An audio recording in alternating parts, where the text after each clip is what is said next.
Afternoon students.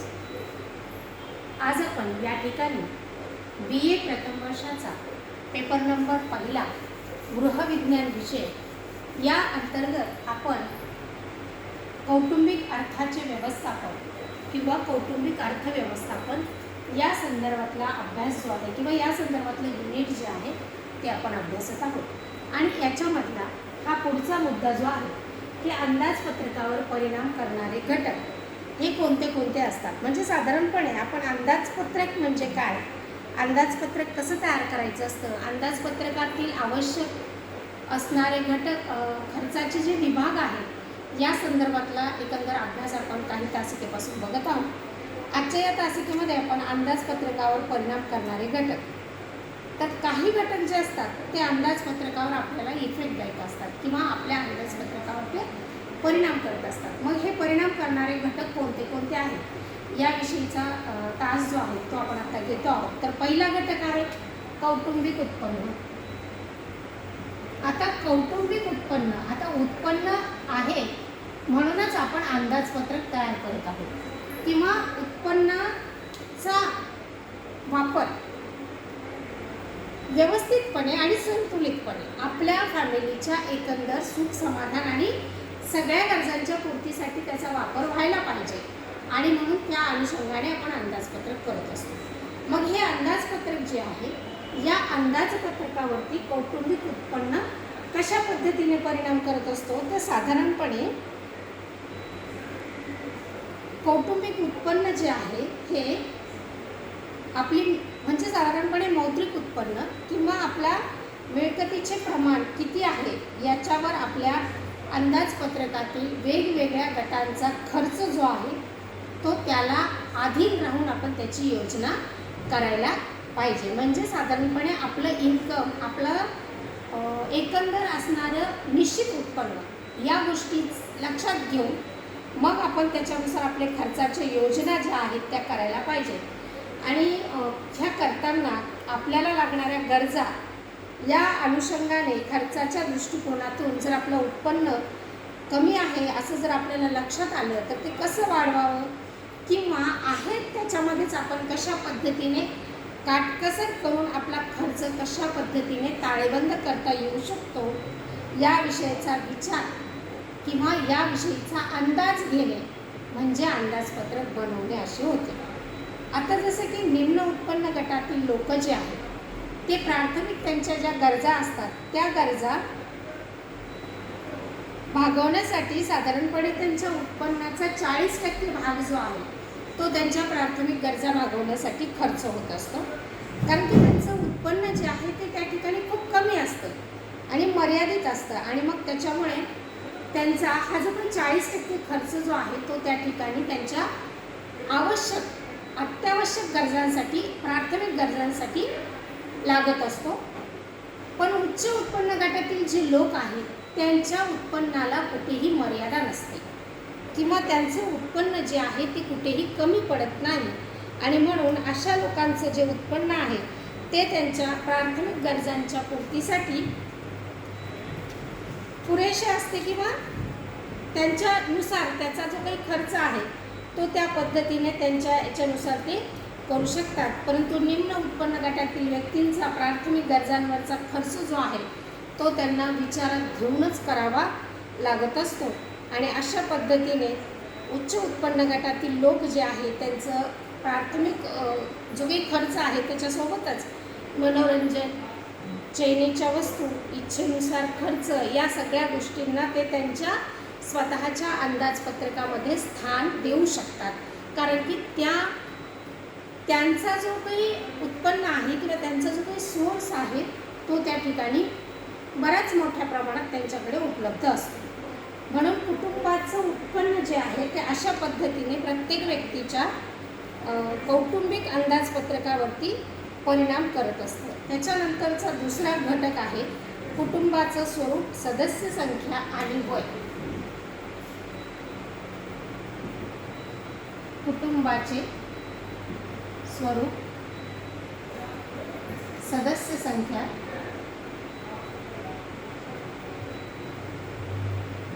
आणि वय हे ज्या 3 गोष्टी आहेत ह्या देखील आपल्या अंदाजपत्रकावर परिणाम करत असतात किंवा हा परिणाम करणारा एक घटक आहे. आता कुटुंबाचे स्वरूप म्हणजे काय, तर एकत्र कुटुंब किंवा विभक्त स्वरूपाचे असणारे कुटुंब, आणि याचा संबंध जो आहे तो कुटुंबाच्या सदस्य संख्येशी येत असतो. कारण एकत्र कुटुंबामध्ये राहणाऱ्या सदस्यांची संख्या ही जास्त असते आणि विभक्त कुटुंबामध्ये राहणाऱ्या सदस्यांची संख्या ही कमी असते. म्हणजे जेवढी संख्या जास्त तेवढं दर माणशी लागणारं प्राथमिक गरजांचं जे स्वरूप आहे किंवा गरजांचा जो खर्च आहे तो त्या ठिकाणी जास्त होत असतो. परंतु या ठिकाणी निवासाचा खर्च, घरभाड्यांचा खर्च हे या ठिकाणी त्या संख्येच्या प्रमाणाप्रमाणे कमी किंवा जास्त त्या ठिकाणी होत असतो. माफक उत्पन्न असणाऱ्या मोठ्या कुटुंबासाठी अंदाजपत्रक तयार करताना याचा विचार अधिक करावा लागतो. थोडक्यात कुटुंबाचे स्वरूप, कुटुंबाचे अंदाजपत्रक याचा हा एक असणारा परस्पर असा संबंध आपल्याला या ठिकाणी दिसून येतो. त्याच्यानंतर कुटुंबातील सदस्यांचा व्यवस्था, तिसरा जो परिणाम करणारा घटक आहे तो म्हणजे कुटुंबातील सदस्यांचा व्यवसाय.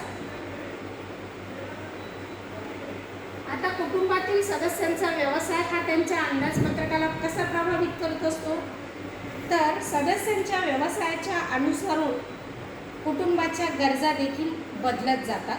की जसं त्यांना रोज घालण्याचे कपडे, त्याच्यानंतर त्या व्यवसायाच्या ठिकाणापर्यंत जाण्यासाठी लागणारा वाहतुकीचा किंवा वाहनांचा खर्च,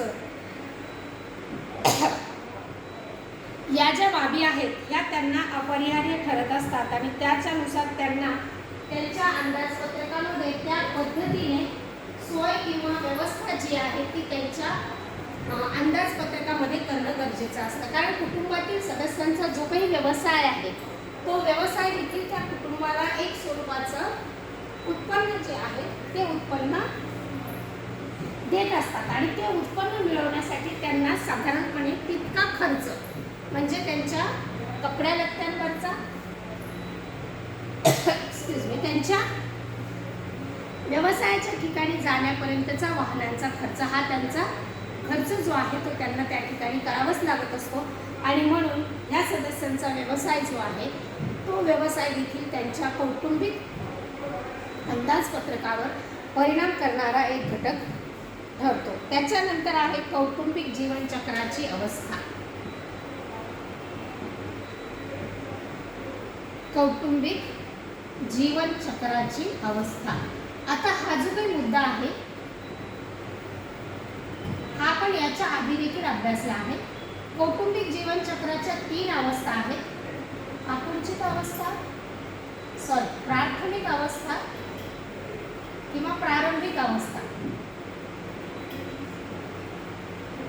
त्याच्यानंतर विस्तारित अवस्था आणि त्याच्यानंतर येते आकुंचित अवस्था.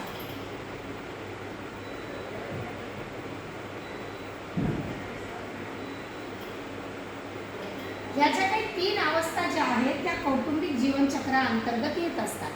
तर कौटुंबिक जीवनचक्राच्या मध्ये असणारी प्रारंभिक अवस्था किंवा सुरुवातीची जी अवस्था असते ती साधारणपणे विवाहानंतर पती पत्नी ते पहिलं अपत्य होईपर्यंतचा जो कालावधी असतो तो म्हणजे प्राथमिक अवस्था आहे. मग या प्राथमिक अवस्थेमध्ये कुटुंबाची सदस्य संख्या ही कमी असते, त्या मानाने त्यांच्या जबाबदाऱ्या देखील कमी असतात, परंतु इन्कम जे आहे ते त्या ठिकाणी त्या दोघांना त्याच्या फॅमिलीला पुरेल इतकं आणि उरेल त्याच्यातलं उरतं देखील अशा स्वरूपाचं इन्कम जे आहे हे प्रारंभिक अवस्थेमध्ये असतं. कारण की तरुणावस्था किंवा सुरुवातीचे जे काही काळ असतो तो आपल्या क्षमता ज्या आहेत, कमवण्याची क्षमता जी आहे ती त्या ठिकाणी व्यवस्थित असते आणि त्याच्यामुळे त्या ठिकाणी जे काही उत्पन्न होतं त्या उत्पन्नाच्या अनुसरून त्या फॅमिलीमध्ये असणारे 2च मेंबर यांना तो पैसा, तो इन्कम त्या ठिकाणी पुरत असतो. त्याच्यानंतरची जी दुसरी अवस्था आहे, दुसरी अवस्था म्हणजे विस्तारित अवस्था. आणि याच्यामध्ये अपत्याच्या आगमनापासून म्हणजे मुलाच्या जन्मापासून तर मुलांचं आर्थिकदृष्ट्या स्वतंत्र होईपर्यंतचा जो कालावधी असतो, म्हणजे खूप मोठा हा स्पॅन आहे किंवा खूप मोठा हा कालावधी आहे. या कालावधीमध्ये मुलाच्या जन्मापासून त्याचं शिक्षण, त्याचं लग्न आणि आर्थिकदृष्ट्या तो स्वतंत्र होईपर्यंतच्या ज्या काही सगळ्या खर्चाच्या बाबी असतात किंवा जे काही सगळं वर्क असतं ते या कालावधीमध्ये होत असतं. आणि मग या कालावधीमध्ये कमवणाऱ्या व्यक्तीला किंवा हेड ऑफ दी फॅमिलीला खूप साऱ्या जबाबदाऱ्या, म्हणजे 1 अपत्य 2 अपत्य, मग त्यांचं शिक्षण, मग त्यांचं इतर खर्च आणि मग त्यांचं आर्थिकदृष्ट्या स्वतंत्र होणे किंवा त्यांचं लग्न वगैरे यासारख्या गोष्टी होईपर्यंतचा हा जो काळ आहे. कमवणारा व्यक्ती त्या ठिकाणी एकच असतो, परंतु वाढलेली सदस्यांची संख्या आणि प्लस त्याच्यामध्ये त्या वाढलेल्या सदस्यांच्या गरजा, या सगळ्या गोष्टींचा मेळ जो आहे तो ह्या जीवनचक्राच्या अवस्थेमध्ये खूप लोड जो आहे तो त्या याच्यावरती आलेला असतो.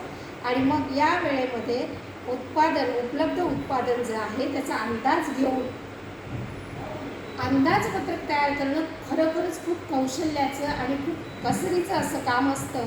आणि मिळकत आणि याचा खर्च किंवा समन्वय साधला तरच त्या ठिकाणी ती गोष्ट सक्सेस होऊ शकते किंवा यशस्वी होऊ शकते. त्याच्यानंतर तिसरी अवस्था म्हणजे आकुंचित अवस्था. त्याच्यामध्ये मुलं मुली आर्थिकदृष्ट्या स्वतंत्र किंवा स्वावलंबी झालेले असतात आणि आईवडिलांपासून ते वेगळे देखील झालेले असतात. मग यावेळी देखील सदस्यांची संख्या ही पुन्हा कुटुंबामध्ये कमी होते, म्हणजे फक्त वृद्ध पती आणि पत्नी हे दोघंच या फॅमिलीमध्ये राहत असतात. साधारणपणे हा सेवानिवृत्तीचा काळ असतो, त्याच्यामुळे इन्कमचा जो अमाऊंट आहे तो देखील या ठिकाणी कमी झालेला असतो, कारण की मिळणाऱ्या पगाराचा 1/4 हिस्सा हा निवृत्ती वेतन म्हणून शासनाकडनं त्या कर्मचाऱ्याला त्या ठिकाणी तो मिळत असतो. आणि मग या मिळणाऱ्या कमी इन्कममधून शारीरिक क्षमता ह्या क्षीण झालेल्या असतात. त्याच्यामुळे म्हातारपणामुळे आजारपण आणि इतर गोष्टींचा जो काही भार जो आहे तो त्या आकुंचित अवस्थेमध्ये आलेला असतो. आणि मग त्या काळामध्ये मिळणारं निवृत्ती वेतन पुरेल किंवा पुरणार नाही, या दोनही धर्तीवरती त्या ठिकाणी त्या लोकांना राहावं लागत असतं. आणि काही मूलभूत गरजा आणि आरोग्यविषयक वाढलेल्या ज्या गरजा असतात त्या त्यांना पूर्ण करण्यासाठी त्यांनी आत्तापर्यंतच्या अंदाजपत्रकातून केलेली जी बचत असते त्या बचतीचा उपयोग जो आहे किंवा त्या बचतीचा फायदा जो आहे तो या अवस्थेतील ह्या गरजा पूर्ण करण्यासाठी त्यांना होऊ शकतो. आणि म्हणून अंदाजपत्रक करणं हे या ठिकाणी खूप महत्त्वाचं आहे किंवा सुलभ आहे. आणि अशा प्रकारे कुटुंबाचे म्हणजे कौटुंबिक जीवनचक्राच्या या 3 अवस्था ज्या आहेत, प्रारंभिक अवस्था, विस्तारित अवस्था आणि आकुंचित अवस्था, या अशा पद्धतीने आपल्या अंदाजपत्रकावरती परिणाम करत असतात. त्याच्यानंतर आहे कुटुंबाची मूल्ये, उद्दिष्ट आणि स्तर.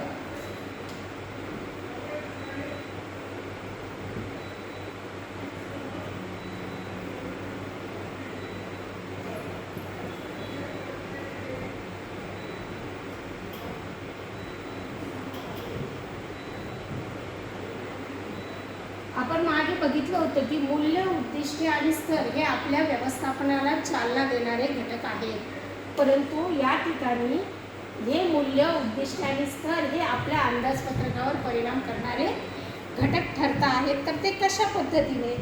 तर काही कुटुंबाची मूल्य जी असतात ती निश्चित केलेली असतात आणि त्यानुसार ते उद्दिष्ट ठरवत असतात आणि त्याचा स्तर कोणता आणि कसा असावा हे प्रत्येक कुटुंबाच्या विचारसरणीवरती अवलंबून असतं.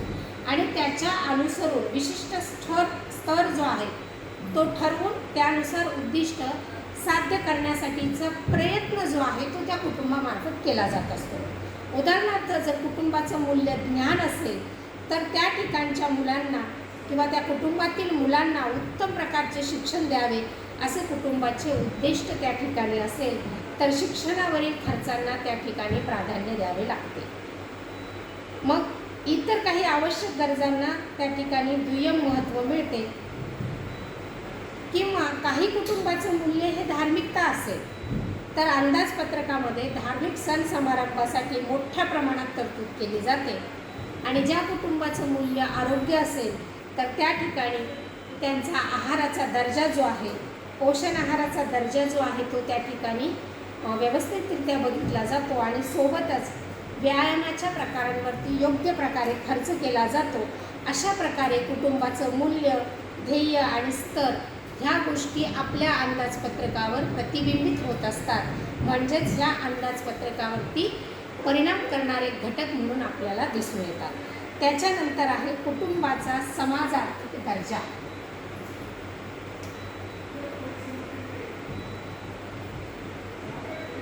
सहावा मुद्दा आहे कुटुंबाचा समाज आर्थिक दर्जा. आता कुटुंबाचा समाज आर्थिक दर्जा म्हणजे काय, तर त्यांच्या आर्थिक कुवतीनुसार समाजामध्ये मिळणारं त्यांचं स्थान किंवा समाजामध्ये मिळणारं त्यांना स्थान जे असतं ते म्हणजे त्यांच्या समाजाचा समाजार्थिक दर्जा आहे. प्रत्येक कुटुंबाचं सामाजिक स्थान जे आहे ते बहुतांश करून त्यांच्या आर्थिक स्थितीशी निगडीत असतं आणि त्याच्यानुसार त्यांच्या कुटुंबाला दर्जा जो आहे तो प्राप्त होत असतो. आणि हा दर्जा कायम ठेवण्यासाठी काही विशिष्ट असे खर्च जे आहे ते त्या कुटुंबाला करावे लागत असतात, की जसं त्यांच्या वैयक्तिक वस्त्रांवरचा खर्च, घराची सजावट, पाहुण्यांचे आगत स्वागत किंवा त्यांच्या वाहनांवरचा खर्च. हा जो काही खर्च आहे हा कुटुंबाला त्याच्या सामाजिक आर्थिक दर्जानुसार त्या ठिकाणी निभवावा लागत असतो किंवा करावा लागत असतो. म्हणून कुटुंबाचं असणारं सामाजिक आर्थिक दर्जा जो आहे तो देखील त्याच्या अंदाजपत्रकाला प्रभावित करत असतो. त्याच्यानंतर आहे स्त्रियांचे अर्थार्जन किंवा अर्थोत्पादन.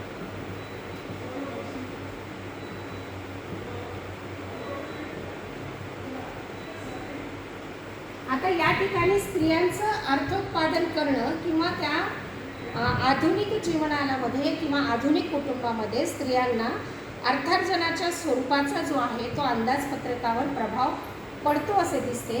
दिवसातून 7 ते 8 तास घराबाहेर राहून नोकरी करणाऱ्या महिलांना घरामध्ये घरकाम करण्यासाठी नोकरांची व्यवस्था करावी लागते, कारण तिच्याकडे असणारा वेळ आणि ऊर्जा या गोष्टींचं तिला व्यवस्थापन करावं लागतं. आणि या प्रकारच्या साधनसंपत्तीची कमतरता जी आहे ती तिच्याकडे आढळून येत असते.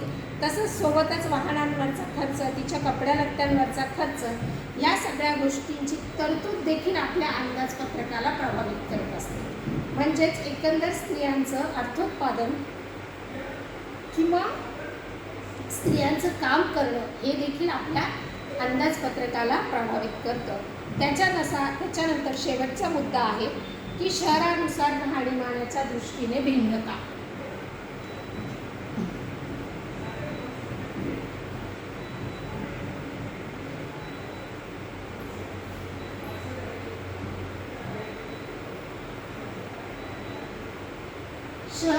शहरानुसार राहणीमानाच्या दृष्टीने भिन्नता म्हणजेच काय की राहणीमानाचा दर्जा हा कायम ठेवण्याच्या दृष्टीने मोठ्या शहरात राहणे, म्हणजे जसं की महानगर आहेत, मुंबई, दिल्ली, बँगलोर इत्यादी.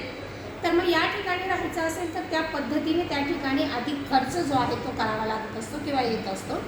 तेथे साधारणपणे दैनंदिन गरजांसाठी तसेच नोकर चाकर या बाबींवरती अधिकाधिक खर्च जो आहे तो त्या ठिकाणी होत असतो. सोबतच वाहतुकीचा खर्च किंवा आधुनिकतेचा खर्च देखील या ठिकाणी जास्त लागत असतो.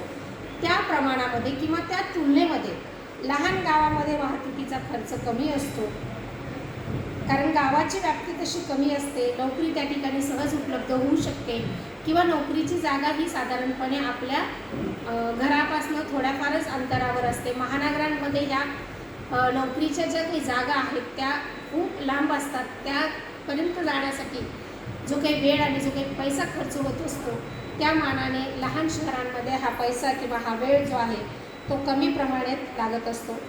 तसेच या ठिकाणी नोकरसुद्धा सहज उपलब्ध होऊ शकतात, म्हणून त्यांचा पगार जो आहे, नोकरांवरचा जो खर्च आहे तो देखील या ठिकाणी कमी करावा लागतो. भाजीपाला या ठिकाणी तुलनेने स्वस्त हे फरक जे आहे हे मोठ्या आणि छोट्या शहरांमधले बेसिक फरक जे आहेत त्याच्यावरून देखील आपलं अंदाजपत्रक जे आहे ते प्रभावित होत असतं. आणि वरीलप्रमाणे आपण साधारणपणे कौटुंबिक अंदाजपत्रक जेव्हा बघत असतो किंवा जेव्हा करत असतो त्याच्यामध्ये साधारणपणे ह्या ज्या काही गोष्टी आहेत जसं की कुटुंबातील उत्पन्न, कुटुंबाचे स्वरूप, सदस्यांची संख्या, सोबतच कुटुंबातील सदस्यांचा व्यवसाय, कौटुंबिक जीवनचक्राची अवस्था, कुटुंबाची मूल्य, उद्दिष्टे आणि स्तर, कुटुंबाचा समाजातील दर्जा, स्त्रियांचं अर्थोत्पादन आणि शहरानुसार राहणीमानाच्या दृष्टीने असणारी जी भिन्नता आहे, हे सगळे जे काही मुद्दे आहेत हे सगळे मुद्दे किंवा हे सगळे घटक जे आहेत ते साधारणपणे आपल्या अंदाजपत्रकाला प्रभावित करत असतात किंवा आपल्या बजेटला इफेक्ट करत असतात किंवा आपल्या बजेटवर त्याचा परिणाम जो आहे तो आपल्याला दिसत असतो. तर आपण आत्ता या ठिकाणी आपल्या कौटुंबिक अंदाजपत्रकावर परिणाम करणारे घटक जे आहेत ते आपण या ठिकाणी अभ्यासलेले आहेत. आजच्या या तासिकेमध्ये आपण आपला साधारणपणे असणारा जो अंदाजपत्रकाच्या बाबतीतला शेवटचा साधारणपणे मुद्दा आपण आता या ठिकाणी हाताळलेला आहे. आता याच्यानंतर आपण म्हणजे आधी सुरुवातीला आपण उत्पन्न बघितलं होतं, उत्पन्नाचे स्रोत बघितले, उत्पन्नाचे प्रकार बघितले, त्याच्यानंतर अंदाजपत्रकाच्या पायऱ्या बघितल्या, अंदाजपत्रक तयार करताना त्यातील खर्चाचे विभाग बघितले आणि शेवटी आपण अंदाजपत्रकावर परिणाम करणारे घटक बघितले. यानंतर आपल्याकडे अंदाजपत्रक तयार केल्यानंतर जी काही रक्कम उरते त्या रकमेला बचत किंवा गुंतवणूक या माध्यमातून आपण कसं सांभाळून ठेवू शकतो किंवा कशा पद्धतीने त्याला आपण वाढवू शकतो या स्वरूपाचा एकंदर अभ्यासक्रम जो आहे तो आपण पुढच्या तासिकेपासून सुरुवात करणार आहोत. आजच्या या तासिकेमध्ये आपण कौटुंबिक अंदाजपत्रकावर परिणाम करणारे घटक याबद्दलची सविस्तर माहिती घेतलेली आहे. आजची ही तासिका आपण या ठिकाणी थांबवत आहोत. पुढच्या तासिकेमध्ये याच युनिटचा पुढचा मुद्दा घेऊन आपण परत भेटूया. तोपर्यंत थँक्यू, धन्यवाद.